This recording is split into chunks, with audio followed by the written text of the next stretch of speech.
Shalom. Jemaat GBI Sola Gracia, kami guru-guru PAUD akan membawakan sebuah pujian untuk pengantar firman yang berjudul Tuhan adalah Gembalaku.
Shalom keluarga GBI Sola Gracia, apa kabar? Tentu saja dahsyat dan luar biasa, amin. Karena Tuhan Yesus kita ada sampai pada hari Minggu ini di tanggal 14 Juni 2020. Dan hari ini kita mau mengucap syukur pada Tuhan untuk pemeliharaannya, untuk kasih-Nya kepada kita semua. Kita akan membahas pengajaran hari ini firman Tuhan dengan tema Tuhan adalah Gembalaku. Ya, tentu saja ini bukan hal yang asing buat kita semua, tapi selalu ada hal-hal yang menarik dari seorang gembala yang agung, Tuhan Yesus Kristus. Mari kita satu dalam doa. Bapa, kami bersyukur buat kasih penyertaan-Mu hingga kami ada di hari ke-14 bulan Juni 2020, dan kami mau menikmati kebenaran firman Tuhan yang akan mencerahkan kehidupan kami, firman yang akan menuntun hidup kami, firman juga yang akan memberikan pengharapan dan kekuatan yang baru bagi setiap kami. Kami siap diberkati kebenaran firman-Mu. Pakai lagi hamba selaku gembala dengan kuasa, wibawa, otoritas Allah untuk menyampaikan kebenaran firman Tuhan. juga seluruh jemaat di rumah masing-masing yang saat ini duduk bersama setiap keluarga pribadi dan juga yang ada di tempat tugas, di rumah sakit, di pos-pos penjagaan. Kiranya Engkau melawat setiap kami. Berikan kepada kami hati seorang murid yang mau diajar, mau dibentuk, disempurnakan, semakin serupa ke arah Kristus Yesus sebagai gembala dalam hidup kami. Kami siap diberkati, haleluya, amin. Ya, baik, puji nama Tuhan. Saya sangat berantusias sekali untuk mengupas Tuhan adalah gembalaku. Ya, Tuhan adalah gembalaku. Mazmur ini tidak asing buat kita semua. Yuk kita lihat dalam Mazmur 23, Tuhan gembalaku yang baik, ya.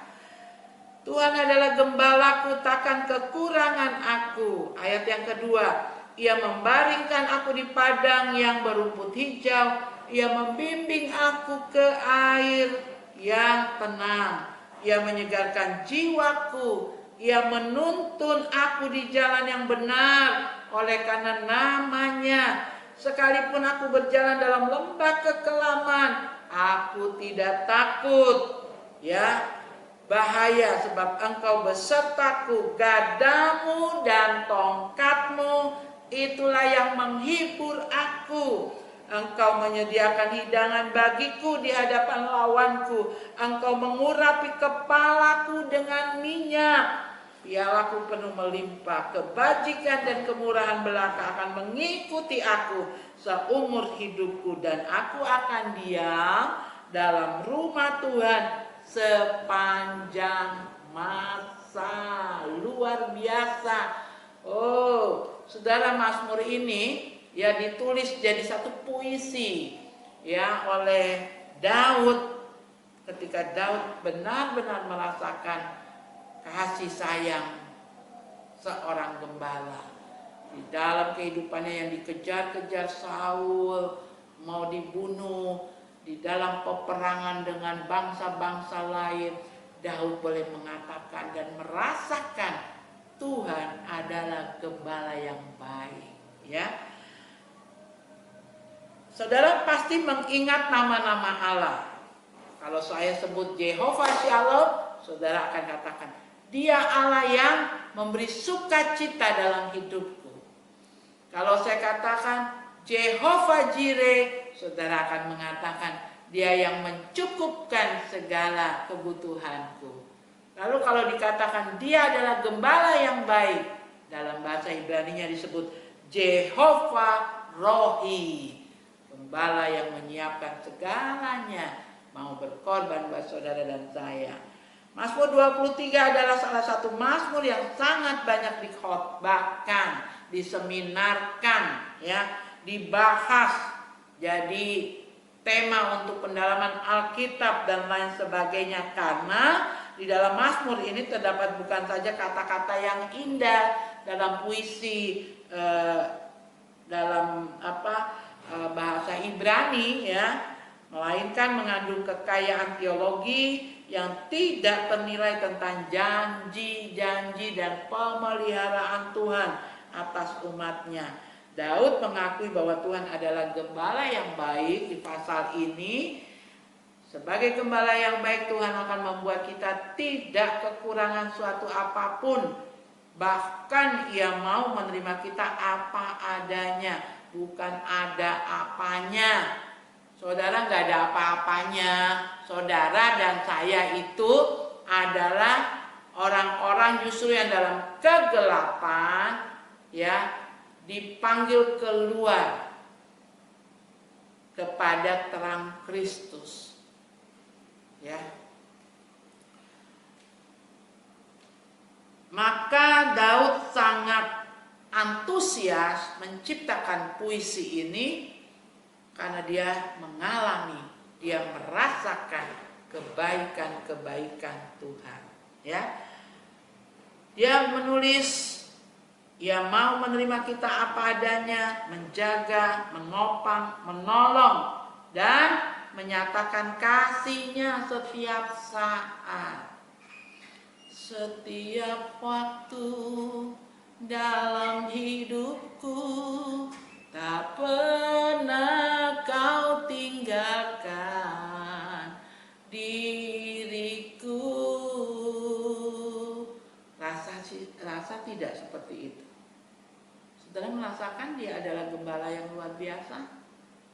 Bahkan di lembah yang kelam sekalipun dia ada di sana. Ya. Dengan penuh kesabaran sang gembala menuntun dan memandu kita, sehingga Daud menulis, sekalipun aku berjalan dalam lembah kekelaman, aku tidak takut bahaya, sebab engkau besertaku, gadamu dan tongkatmu itulah yang menghibur aku. Gadamu dan tongkatmu itulah yang menghibur aku. Kenapa harus takut? Karena sang gembala pegang gada. Gada itu alat memukul. Kalau ada musuh yang mau menyerang kita, sang gembala akan maju ke muka, menghadang setiap musuh-musuh kita, membela kita dengan gadanya. Gada itu alat berperang, ya. Dan gembala yang baik selalu berjalan di depan, kemudian domba-dombanya akan mengikutinya. Jika semua dombanya telah dibawanya keluar, dalam Yohanes 10 ayat yang keempat dikatakan, ya, ia berjalan di depan mereka dan domba-domba itu mengikuti dia karena mereka mengenal suaranya. Di pagi hari sang gembala membuka kandang, memanggil domba-domba menurut nama mereka. Dalam Yohanes pasal yang ke-10, saudara baca keseluruhannya. Dia memanggil saudara menurut nama-nama kita. Saudara hanya orang yang kenal, yang tahu nama kita. Lebih lagi spesial kalau orang yang sangat dekat hubungan dengan kita, dia bisa memanggil nama kecil kita. Seperti kita kepada anak-anak kita di rumah, ya, kita punya panggilan khusus yang hanya kita saja bisa memanggil anak kita dengan panggilan-panggilan khusus. Nah, demikian juga dengan Tuhan. Dia sangat tahu siapa saudara dan dia sangat memahami setiap pribadi-pribadi kita. Sekali lagi mari perhatikan, gembala yang baik selalu berjalan di depan, kemudian domba-dombanya akan mengikutinya. Jika semua dombanya telah dibawanya keluar, ia berjalan di depan mereka dan domba-domba itu mengikuti dia karena mereka mengenal suaranya. Selain itu, di tangan gembala selalu ada gada dan tongkat. Gada berfungsi menghajar dan membunuh binatang buas yang hendak mengganggu dan memangsa domba. Itu adalah satu alat untuk perlindungan, ya. Gada itu kayak satu pukulan yang ada runcing-runcingnya begitu, dia bisa pukul dengan keras, ya, sehingga kalau ada musuh yang mau mengganggu kita, dia membela kita dengan gada itu. Dan dia juga memegang tongkat. Setelah digambar di warta jemaat itu sang gembala pegang tongkat dengan ujung melengkung begitu, ya. Kita tahu nggak tongkat itu untuk siapa? Bukan untuk serigala yang mau ganggu domba, bukan untuk kawanan-kawanan musuh-musuh anjing liar yang mau memangsa kita, ya, sebagai domba-dombanya Tuhan. Justru tongkat itu untuk pukul bokong kita. Kalau kita mulai jalan agak nyerong-nyerong, tidak mau lurus seperti apa arahannya, dia pukul kita punya punggung, ya, kita punya bokong dipukul dia, dan kita akan kembali kepada rombongan kawanan domba. Tapi tetap saja dari 100 domba itu ada satu yang hilang. Nanti Tuhan di sore hari ketika masukkan kita lagi, absen kita berdasarkan nama-nama, dia lihat yang satu ini tidak ada, ini di antara kawanan domba ini, yang nakal ini kemana? Nah, dia cari 99 itu diamankan di kandang, dia keluar tinggalkan yang 99, dia cari yang 1 ekor karena dia sangat mengasihi. Wah, ternyata domba ini yang kecil ini nakal, dia sampai hampir jatuh ke jurang, untung dapat tersangkut di ranting-ranting. Lalu apa? Gembala memakai tongkatnya itu menggait domba itu dan mengangkat dari jurang. Ketika kita juga jalan dengan teman-teman satu rombongan dalam pengembalaan, lalu melenceng ke kiri ke kanan, maka tongkat itu dipakai yang melengkung ujungnya itu dipakai untuk tarik kita leher kembali kepada jalannya. Nah, itu fungsi tongkatnya gembala, ya. Bahkan dikatakan apa? Dia sangat sayang buat saudara dan saya, ya. Tongkat berfungsi memukul dengan pelan bokong domba-domba yang sedang berlarian, memberontak dan bergerak menjauh dari gembala atau sedang keluar dari jalur, ya. Pukulan ini tidak keras tapi terasa sakit juga dengan tujuan mendisiplinkan mereka. Tongkat dikalungkan ke leher domba dengan tujuan menarik si domba agar kembali ke barisan atau rombongan, sebab jika domba berjalan sendiri dan tercerai dikhawatirkan akan tersesat dan kemungkinan besar akan menjadi mangsa binatang buas. Jadi perlu nggak kita ada dalam satu kawanan? Perlu. Sebab itu nggak ada orang bilang, saya percaya Tuhan Yesus, tapi saya nggak mau ke gereja, saya nggak mau berjemaat, saya tidak mau diganggu kehidupan pribadi saya tidak mau terikat dengan satu gereja, satu jemaat lokal. Jadi hari Senin ke gereja A, hari Selasa ke gereja B,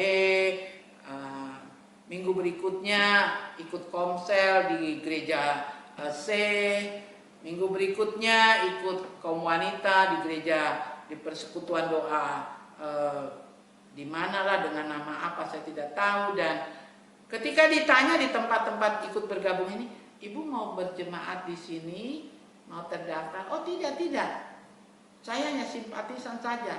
Ya suka-suka saya mau ke gereja di mana, mau berjemaat di mana. Tidak demikian. Setiap kita perlu digembalakan. Walaupun saya sebagai gembala secara organisasi, gembala lokal saudara, memang pelayanan saya terbatas. Tetapi dengan saudara terdaftar dalam satu rombongan, satu kelompok, satu jemaat, saudara akan terus didampingi dalam pertumbuhan rohani, ya, sehingga memudahkan untuk dilayani. Bukan saja kehidupan jasmani yang kita pengen dicukupkan, pengen punya rumah, pengen hidup yang serba berkecukupan, pengen sehat. Secara rohani juga kita harus punya rumah untuk bersekutu, kita harus punya keluarga untuk bersekutu, keluarga jemaat Sola Gracia. Kita juga harus sehat secara rohani, perlu pengembalaan. Nah, ya. Selanjutnya saudara perhatikan. Dia mau, sang gembala agung mau kita tidak tersesat, apalagi sampai kita dimangsa binatang buas. Maka tongkat pengembalaan itu dipakai untuk tarik kita leher. Kau sudah melenceng ini, balik lagi kepada kawanan domba yang ada, ya. Tuhan, kau gembala kami, tuntun kami dombamu, berilah kami menikmati hikmat pengorbananmu. Tuhan Yesus, Juru Selamat, kami ini milik-Mu. Tuhan Yesus, Juru Selamat, kami ini milik-Mu. Wah, saudara, ini pengakuan nih, ya, bahwa dia benar-benar gembala. Tuhan, kau gembala kami, Dialah gembala di atas gembala jemaat, di atas gembala-gembala yang ada. Layanan gembala saudara, saya sangat terbatas. Mata saya sangat terbatas, telinga saya sangat terbatas, tangan saya sangat terbatas. Tapi dia, matanya ada di mana-mana, telinganya ada di mana-mana. Dia tahu apa yang saudara perbuat. Dia tahu bagaimana kebutuhan saudara. Daud bilang, Tuhan adalah gembalaku, takkan kekurangan aku. Ia membaringkan aku di padang yang berumput hijau. Ia membimbing aku ke air yang tenang. Ia menyegarkan jiwaku. Ya, makanya Daud katakan apa? Demikianlah pemazmur menulis dalam Mazmur 73 ayat 13. Maka kami ini umatmu dan kawanan domba adalah gembalaanmu. Aku bersyukur kepadamu untuk selama-lamanya dan akan memberitakan puji-pujian untukmu turun-temurun. Ini komitmen dari Daud. Karena apa dia katakan? Aku bersyukur kepadamu untuk selama-lamanya dan akan memberitakan puji-pujian untukmu turun-temurun. Dalam Mazmur 79 ayatnya yang ke-13. Kenapa Daud menulis ini? Sebab dalam ayat yang ke-6 ya. Maaf, ayat yang ke-4 lebih dahulu. Sekalipun aku berjalan dalam lembah kekelaman, aku tidak takut bahaya, sebab Engkau besertaku. Kegelapan apa? Lembah gelap apa yang sedang saudara jalani hari ini? Lembah gelap sakit penyakit, lembah kelam keuangan, lembah kelam kehidupan masa depan anak-anak, kebutuhan uang sekolah mereka untuk mendaftar masuk sekolah, lembah kelam apa? Daud berani katakan, dia tidak takut sekalipun aku berjalan dalam lembah kekelaman, sebab di sana ada gahda Tuhan dan ada tongkat Tuhan. Daud mengatakan, aku bersyukur kepadamu untuk selama-lamanya dan akan memberitakan puji-pujian untukmu turun-temurun. Daud, anaknya, Salomo, cucunya, cicitnya, turun-temurun. Warisan yang terbaik adalah mengajarkan anak cucu kita takut akan Tuhan. Seorang yang takut akan Tuhan, dia tidak akan kekurangan. Mengapa demikian? Daud alami. Dahulu aku muda sampai aku tua, rambutku putih, Daud katakan. Engkau tetap menggendong aku. Dahulu aku muda sampai aku putih, rambut aku tua. Daud matinya kan normal. Karena usia tua, rambutnya putih.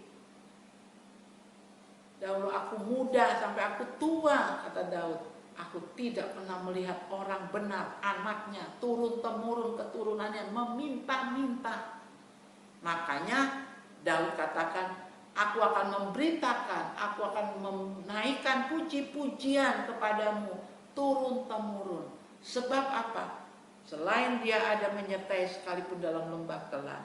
Dalam ayat yang ke-6 dikatakan, kebajikan dan kemurahan belaka akan mengikuti aku seumur hidupku. Kebajikan dan kemurahan belaka. Kebajikan itu di atasnya, kakaknya kebaikan itu.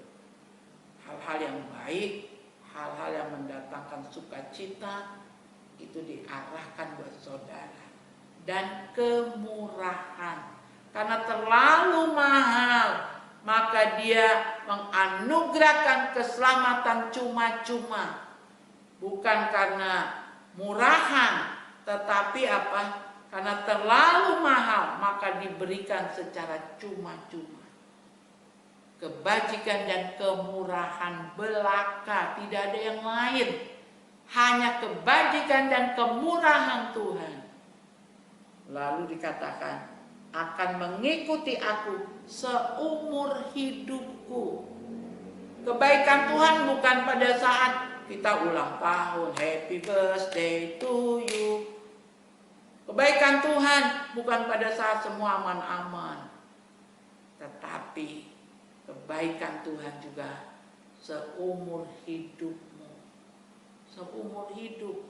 Sejak kita ditenun dalam kandungan mama, mulai ada detak jantung, kita jadi bayi, jadi janin, jadi bayi, kita lahir, jadi anak, bertumbuh, sampai ke garis akhir, meninggal dunia atau Tuhan datang kali yang kedua. Kebajikan dan kemurahan belaka akan memenuhi kehidupan kita sepanjang kita hidup di atas muka bumi.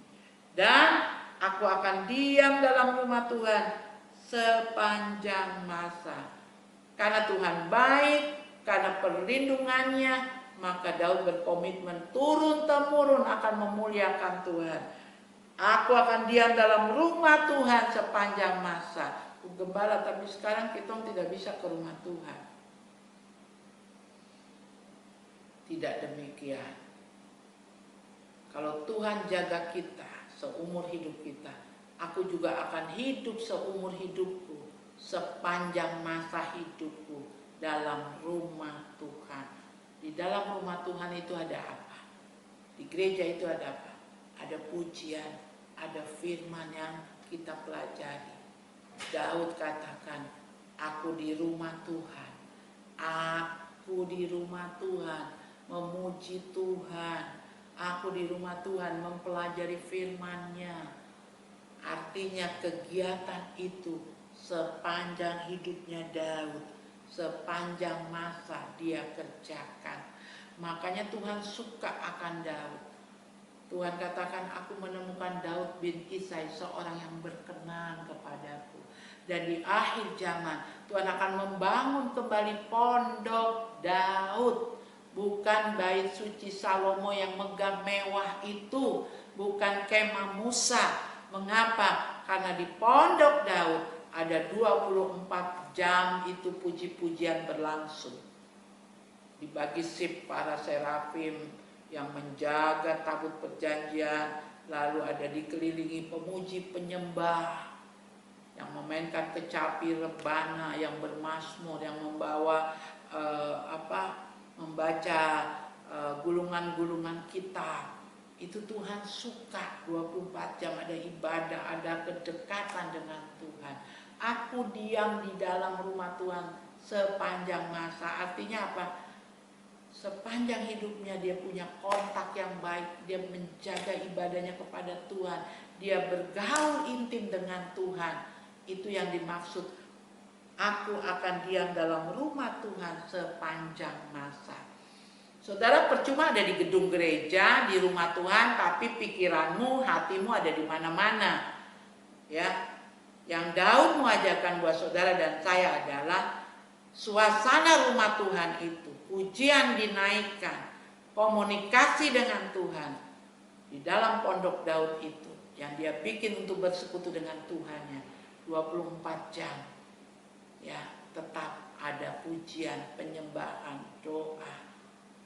Artinya komunikasi dengan Tuhan terjaga. Kenapa? Sebab kebajikan dan kemurahan Tuhan itu mengikuti hidupnya Daud, seumur hidupnya Daud.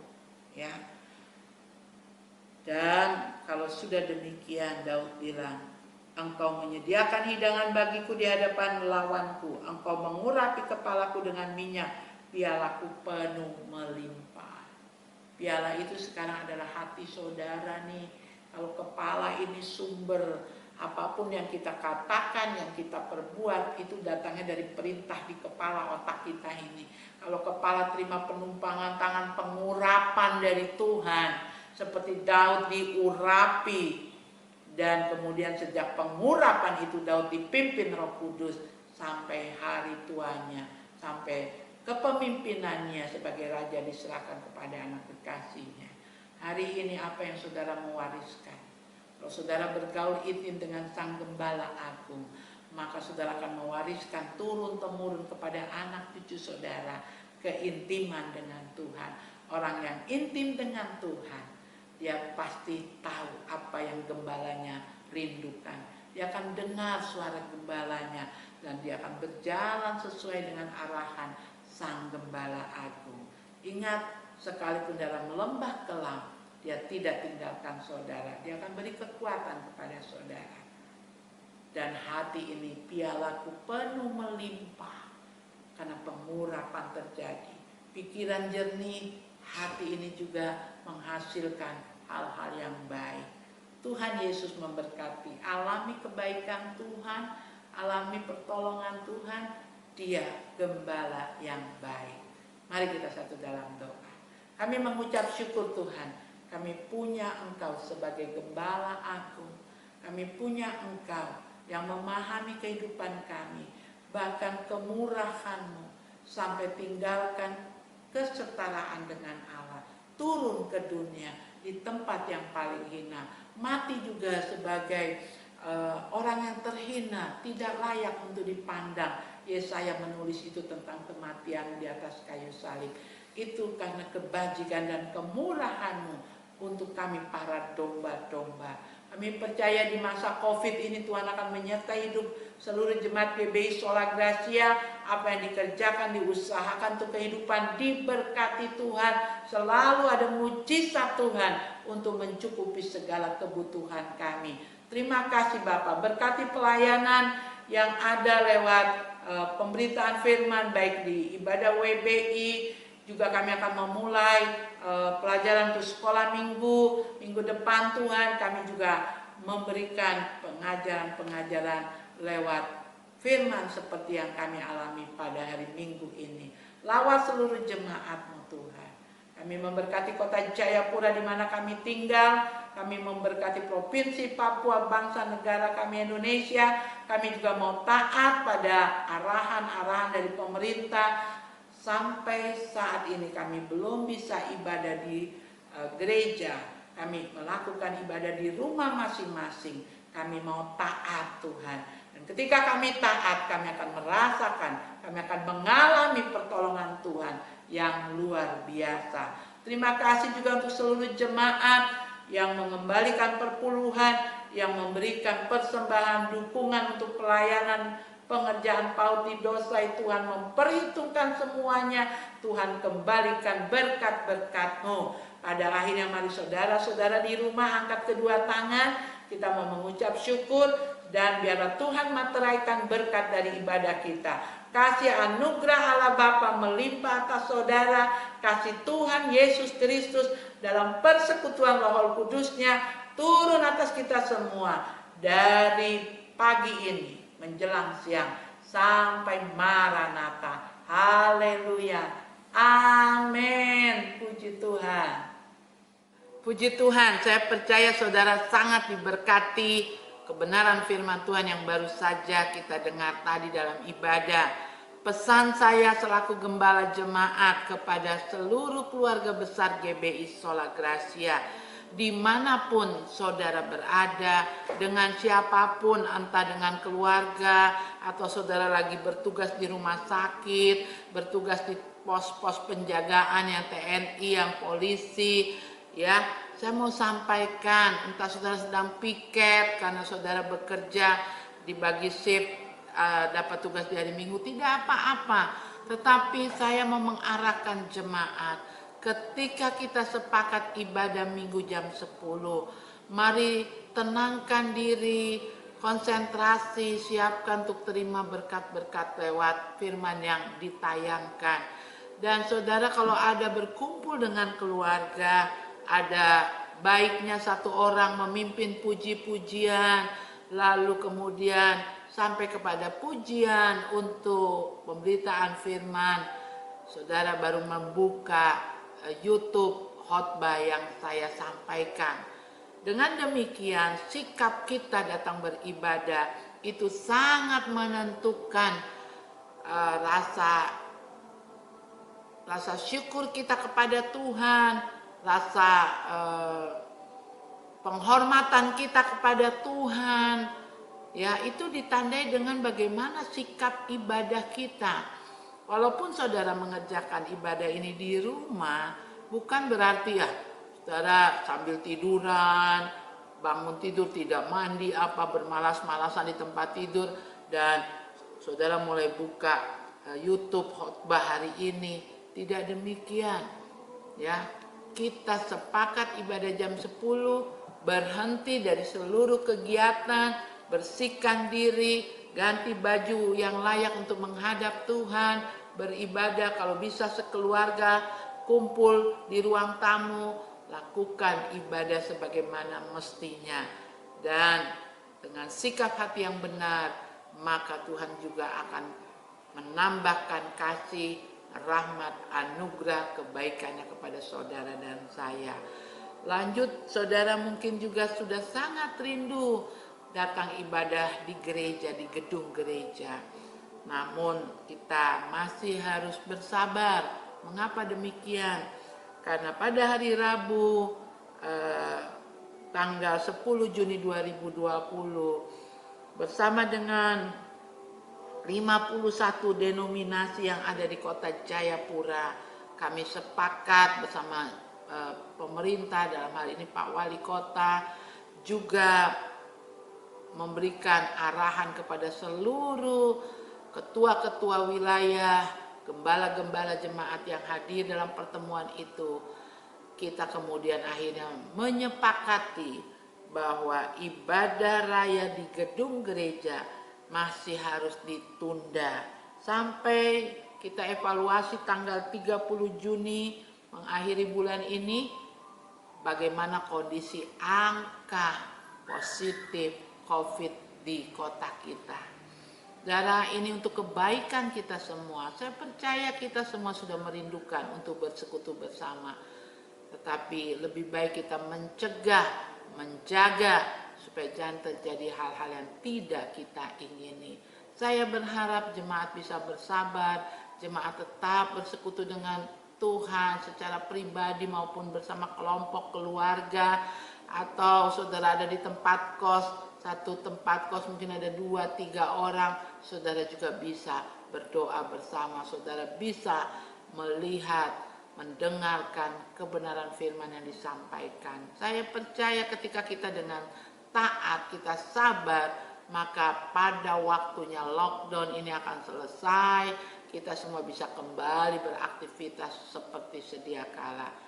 Pesan saya, tetap jaga jarak, tetap pakai masker, tetap sering cuci tangan, kalau tidak terlalu penting tidak perlu keluar, hindari ada di kumpulan orang banyak. Saya percaya kalau itu kita kerjakan, ditambah lagi makan makanan yang bergizi, yang sehat, olahraga yang cukup, saya percaya kita tetap ada dalam kasih pemeliharaan Tuhan. Itu saja pesan saya, siapkan diri selalu yang terbaik berikan kepada Tuhan ketika jam-jam ibadah yang kita sepakati. Tuhan Yesus memberkati, Shalom. Terima kasih keputusan kita hari ini 50 ketua-ketua basis wilayah dan daerah sudah kita mengambil keputusan bersama PGGS, JDS dan API bahwa kita menunda peribadatan di rumah Tuhan, tapi lewat live screening dan juga di rumah-rumah tetap dijalankan. Terima kasih. Tuhan memberkati kita sekalian.